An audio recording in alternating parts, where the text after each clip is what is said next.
उड़ान के 30 सेकंड में ही 270 लोग एक साथ कब्र में समा गए। अहमदाबाद विमान दुर्घटना की भयावह दास्तां।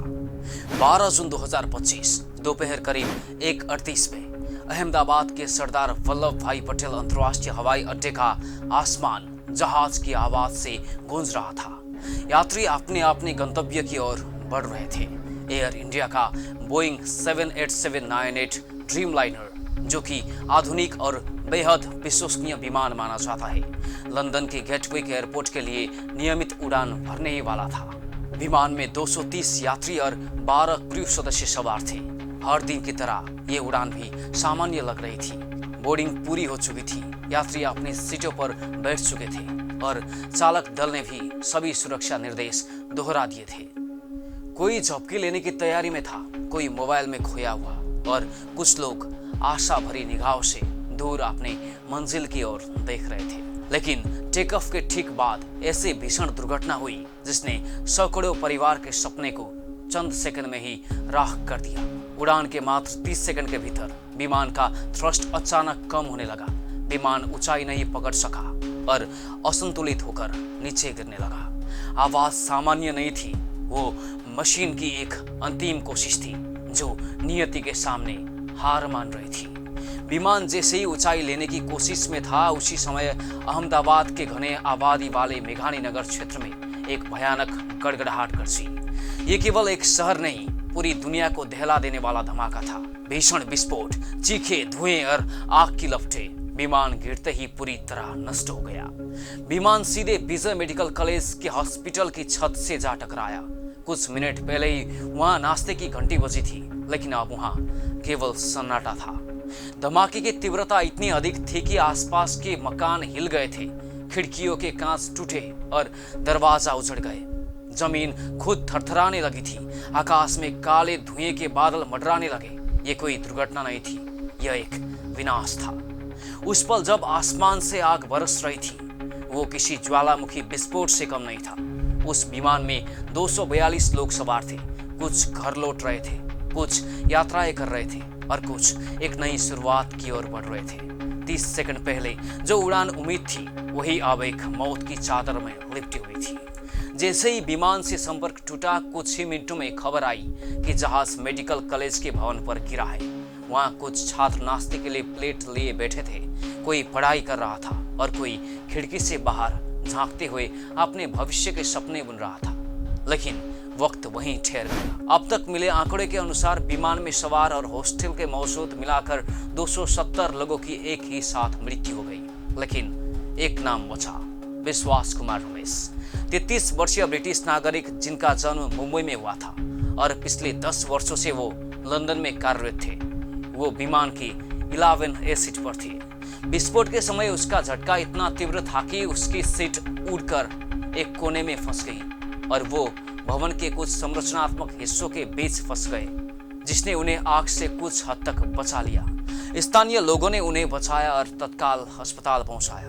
कई सब इतने बुरी तरह जले हुए थे कि पहचानना असंभव था। केवल मशीनों द्वारा DNA जांच से ही उनकी पहचान हो सकती थी।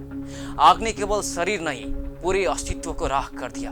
एक ही झटके में असंख्य जिंदगियां, सपने, उम्मीदें और भविष्य एक ही कब्र में समा गए। यह हादसा सामूहिक मृत्यु की तरह था और वो अस्पताल अब मृत्यु का शोक स्थल बन गया था।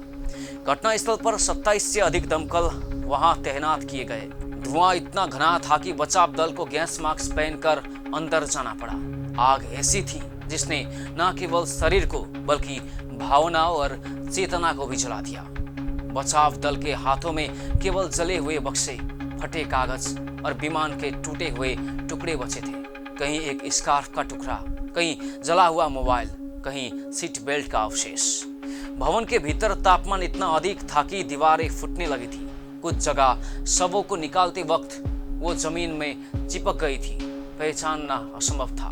शाम 7 बजे के बाद एम्बुलेंसें आ रही थी, बिना सायरन के, शांत, ठंडी और भारी, मानो आवाज निकालना भी अपराध हो। बाहर परिजन रो रहे थे, कोई कुछ कह नहीं सका, लेकिन सबके दिल में एक ही चीखें गूंज रही थी, क्यों मेरे ही परिवार को यूं बेरहमी से छीन लिया गया। जमीन पर बिखरे शवों के साथ भविष्य भी गिर पड़ा था।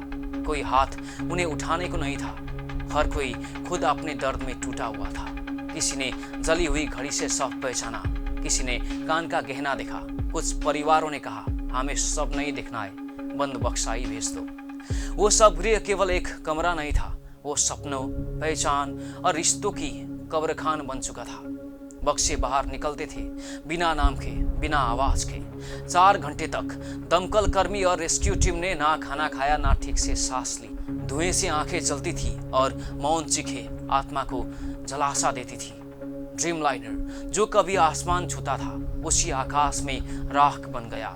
उड़ान और सपने दोनों क्षण भर में खत्म हो गया। इसके साथ ही अंतर्राष्ट्रीय जांच शुरू कर दी गई। भारत का डीजीसीए, अमेरिका का एनटीएसबी और यूके के विमान सुरक्षा विशेषज्ञ सक्रिय होने लगे, क्योंकि ये विमान केवल भारत का नहीं था।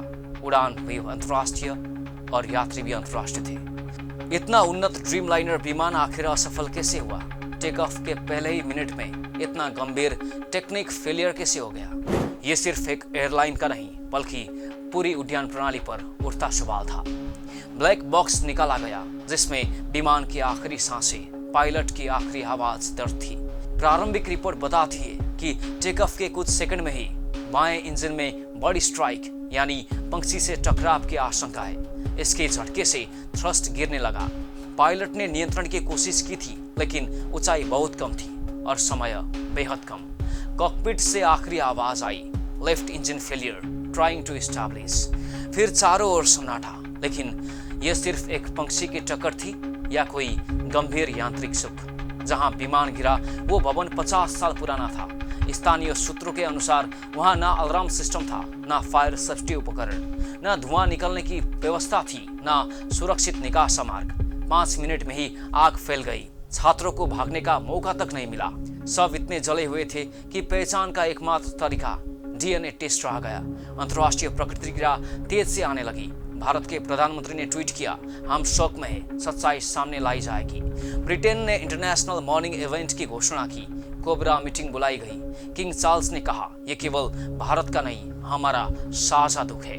बोइंग 787 ड्रीमलाइनर, जिसे कभी भविष्य का विमान कहा गया, अब सवालों के घरों में है। इसके अतीत में भी engine fail, short circuit, wiring की त्रुटियां सामने आई है। अब सवाल उठता है, क्या ये केवल एक पंक्षी की टक्कर थी? क्या एयर इंडिया की मरम्मत में लापरवाही थी? क्या रनवे पर बर्ड डिटेक्शन सिस्टम बंद था?